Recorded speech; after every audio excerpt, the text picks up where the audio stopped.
it's Angelina back here, and today we're going to talk about sustainable travel, what it is, and why to do it. Travel now is so much different than travel was 40 years ago. Although we are in a time of COVID, it is still more attainable to travel now than it was before. According to the World Tourism Organization, in 1950, there were 25 million international tourist visits comparing to 1.4 billion in 2018. While we did see a dip in 2020, it's definitely now on the up and up, which is, I think, so amazing. We exist in a time flourishing with opportunities to roam and discover the earth. 100 years ago, that was not even a possibility for most of us. Like, it's such a beautiful thing, but it does come at its costs. There's more to it than the cost of the plane ticket, accommodations, food, transportation, and all that. Unfortunately, in a lot of ways, travel today has created a lot of unsustainable habits. Travel has created an unsustainable culture in business, luxury, and entertainment. If you're wondering, well, what's in it for me? Yep, I get it. I'm always like, okay, how does this apply to me? And so I'm going to tell you exactly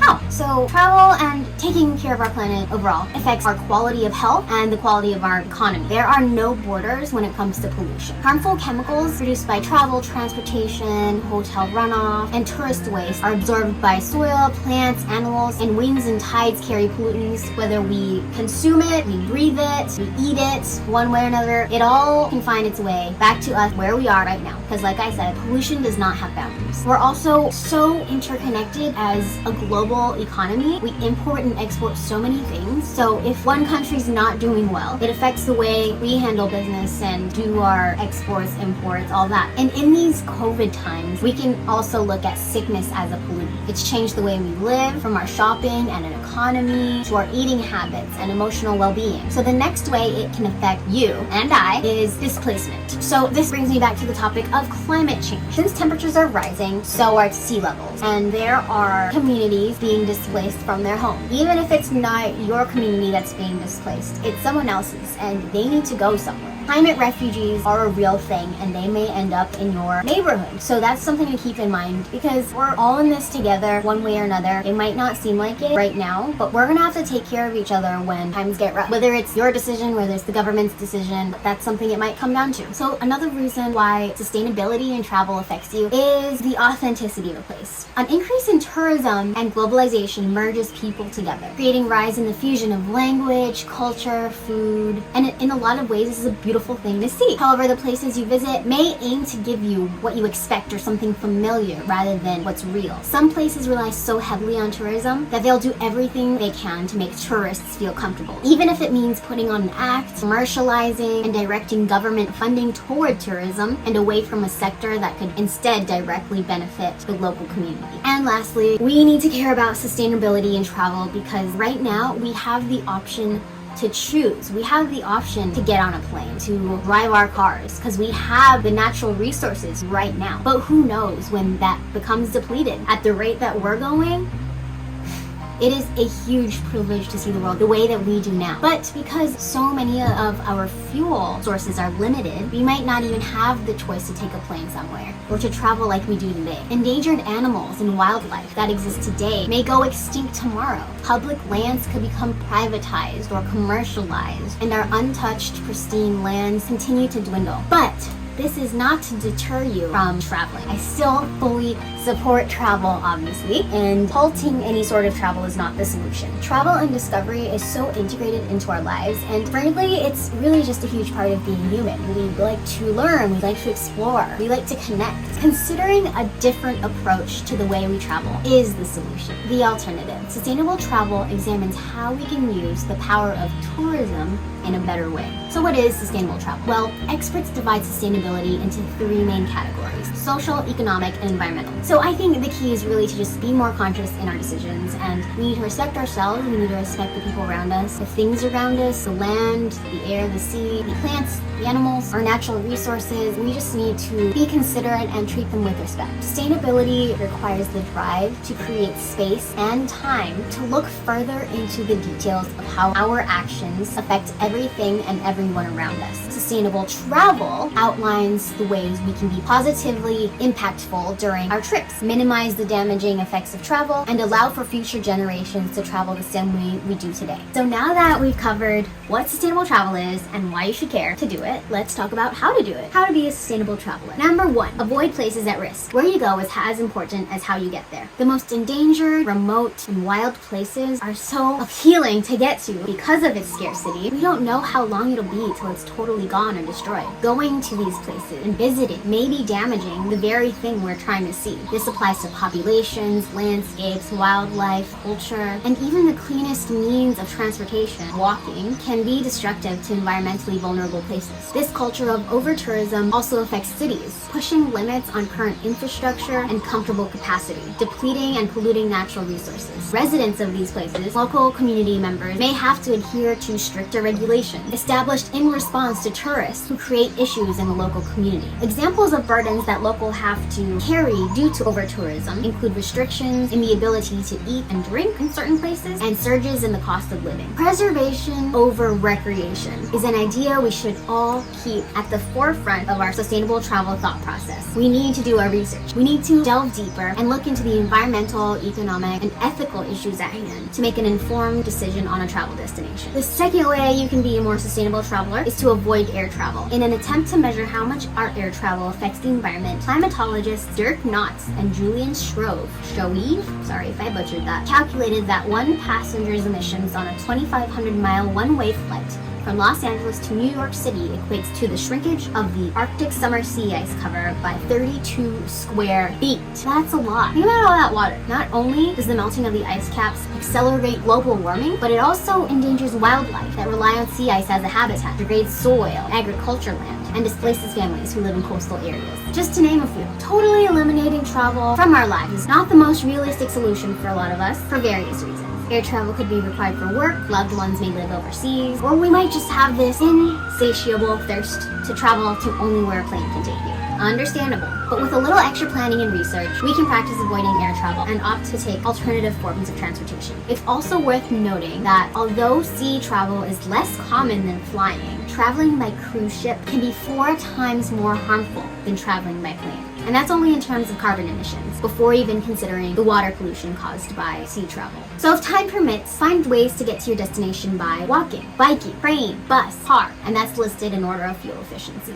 And for road trips, consider taking an electric or hybrid vehicle. This brings me to my third point of practicing sustainable travel. Be fuel efficient. If you absolutely have to take an airplane, I think it's worth spending a little more on choosing the more sustainable airlines. You can also be fuel efficient by flying direct and taking the economy class. Carbon emissions of a first class passenger is about 5.5 times more the emissions of an economy class passenger. So, splurging a little more on that premium or first class or business class ticket may not be the most sustainable option, and if you had the money, I would rather put it towards choosing a more sustainable airline or finding a direct flight. You can also be more fuel efficient by packing light. Less weight equates to less fuel burned. Not only does it cut fuel consumption, but it also simplifies getting your place from one place to another. And if it's done right, you'll have less to worry about. You can also be more fuel efficient by planning less frequent and longer trips. Slow travel is my favorite way to travel. I'd rather take off for 3 months to explore a larger region than take several flights back and forth to visit different cities that are not too far away from each other. An example of this is if I wanted to go to Europe. I'm waiting to go back there, but I am waiting till I can take a huge chunk of time off to just visit all those countries. It's so easy to travel around Europe, by train even. So instead of me just taking 2 weeks to go visit, I don't know, Rome, and then coming back a few months later and visiting Milan,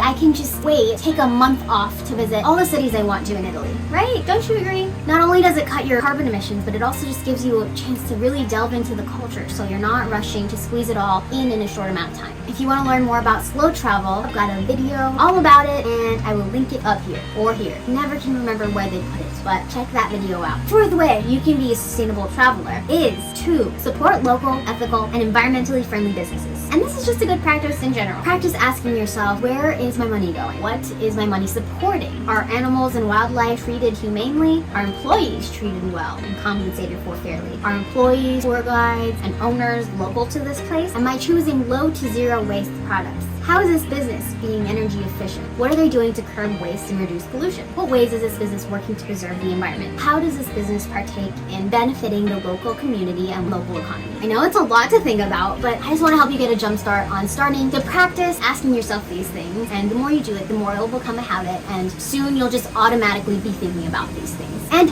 of course, you don't have to be perfect like in any of these tips that I mentioned. As long as you're aware of it, I think that's a good first step. And the more you're aware of it, the more you can actually practice it. The first step is actually caring. Hopefully you're there by now. The next thing is being aware, practicing awareness. And after that, the next thing is taking action and practicing action. And if you see a brand or business that you like that has the option to be more sustainable in what they're doing, don't hesitate to start a conversation. Plant that seed, just like what I'm doing right now. Plant that seed in whomever it may be. Down the line, it might spark something that could make a big change. Or little. It doesn't have to be big. Little changes are good too. It all adds to the collective ripple, which turns into a giant tsunami of good, of course. Tip number 5 on how to become a more sustainable traveler. Come prepared to preserve the landscapes. Do it for the sake of keeping our planet beautiful and clean for ourselves, but also do it for the sake of taking care of the ecosystems that live in these places. Don't forget to pack reusable bottles, utensils, bags, because even if you properly dispose of your waste, chances are it'll still probably end up in the ocean or in a landfill. So the best solution is to bring your own reusable things. There's bound to be litter in whatever place we visit. To take the extra mile, you want to not just leave somewhere how you found it, but better than you found it. So it could be a good idea to bring your own gloves and trash bags to pick up trash you find, especially if you're going to a coastal or island region where there are a lot of things that wash up to shore. You can also use eco-friendly, biodegradable, reef-safe sunscreens and soaps. And if you're camping or backpacking, I've got a video that explains how to stay clean while on the road. And I go into the best products to use, what not to use, where to bathe when you're camping, all of that fun stuff. I'll link it up here for you.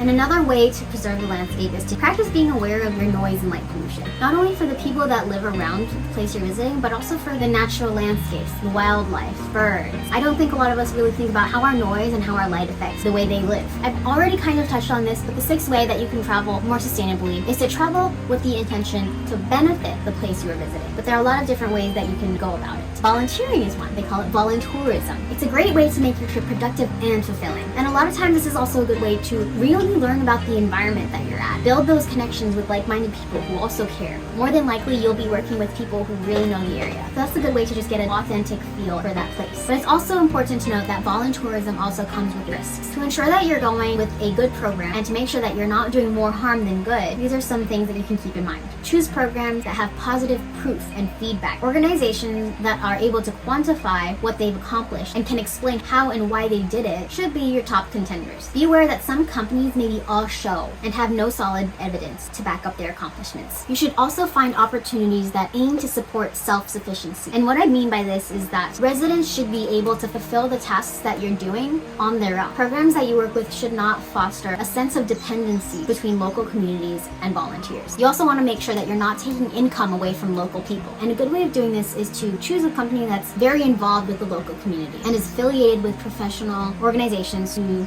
do all the logistical research and take away the guesswork on your end. Another thing you can do is to donate. And if you're like me and don't have money to give, don't fret. There are a lot of non-monetary ways to give, such as donating what you already have, like your clothing, toys, blankets, towels, things that people need. And if you're creative, you can consider crafting little trinkets that you make yourself to give away. I'm sure that will be cherished. Note that it is most responsible to make donations through a trusted organization. And by doing this, you can avoid the culture of begging. In some countries, local people have grown to expect receiving things from visitors. If not naturally, then by asking them to. And that's not a mindset we want to be encouraging. The 7th way that you can be more sustainable in traveling is to post mindfully. I'm sure you've heard this before, but geotagging on social media can be really harmful to wildlife and the environment. When there's a surge in the influx of people coming to see a place caused by an increasing number of geotags in the same hidden gem, it will degrade not only its novelty, but the actual place, and it can put that place at risk. Erosion, poaching, tree hacking, plant destruction, wildlife threatening, littering. Instead of being specific in your geotag, the sustainable alternative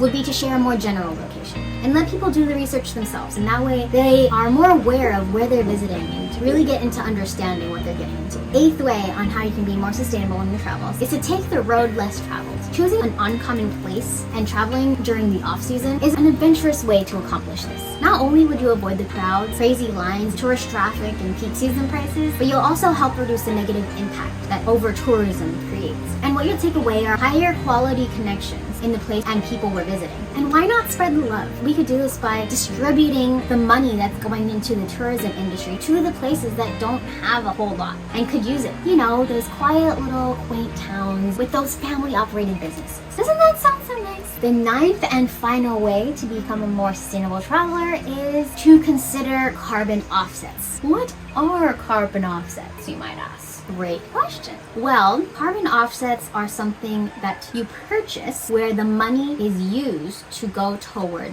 cutting greenhouse gases. Examples include clean energy development, planting trees, collecting methane from cattle. Keep carbon offsets in mind, but consider purchasing them as a last resort. It's also important to note that purchasing these carbon offsets can be counterproductive if the same unsustainable travel habits are continued. The same way that there is no point in cleaning our beaches if we still continue to produce, consume, and dispose of waste the same way we currently are. With carbon offsets, there also is no real way of truly knowing that your money is going toward this sustainable cause and actually reducing global warming. But I say go for it. Go for the carbon offset purchases, but after you've done everything else to travel sustainably in the most direct ways. Wow, that was a long one, guys. If you've made it this far, thank you for bearing with me, and I hope you learned something from it. And I just want to reiterate, we don't have to be perfect. If you take anything away from this, I think that's a win in itself. I would love to know if I've missed anything on this. Like, what would you add to this list? I would love to hear about your sustainable travel journey. Thanks so much for listening. I love you and I appreciate you. I'll see you in the next video.